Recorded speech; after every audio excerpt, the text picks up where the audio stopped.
C'est à Toulon, au Palais des Sports, match délocalisé, qu'une partie de la fin de saison de Saint-Raphaël va se jouer face à l'ogre du moment, les Montpelliérains, qui ont retrouvé la lumière, qualifiée pour les quarts de finale de la Ligue des Champions et produisant un handball exceptionnel depuis quelques semaines. C'est un monstre qui se dresse face aux Raphaëlois, un exploit en vue, même si Montpellier, si le MHB poursuit sur son inspiration du moment, risque de faire très mal aux Raphaëlois.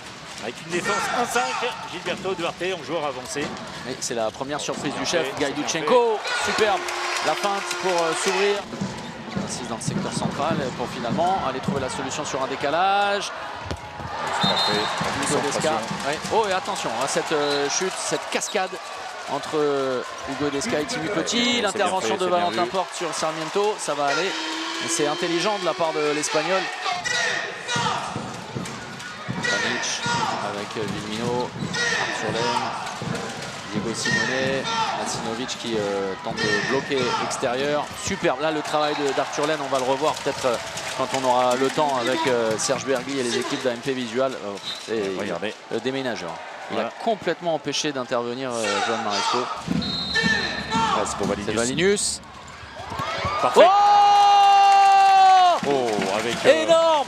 Juste avant le buzzer, à 1 seconde du terme de cette première période. Quelle combinaison, quelle inspiration. Valinius en l'heure, c'était exactement ce que vous aviez dit. Et à la pause, c'est un +5, le plus gros écart de cette première période, 21-16. Vilmino, Valinius, pour le moment discret. Sauf que là, il décide de dégainer. Oui, des confettis, effectivement, sur l'un des coins du Palais des Sports. Bien joué, Sarmiento. Et bien le voilà, le moment important. C'est maintenant, c'est là, tout de suite, où cette partie va prendre vie. Véritablement, oubliez tout ce qu'il s'est passé pendant 50 minutes. Oh, les frères d'Éric ont frappé à nouveau. La spéciale. Pendant des années, on soulignait le Sanachon à Nîmes, et bien pas très loin. Il y a le Décalène. Le Décalène, c'est pas mal. Décalène. Voilà, c'est ça. Et elle l'a plutôt très bien géré. Baraché, le renversement avec Lubrano au premier poteau.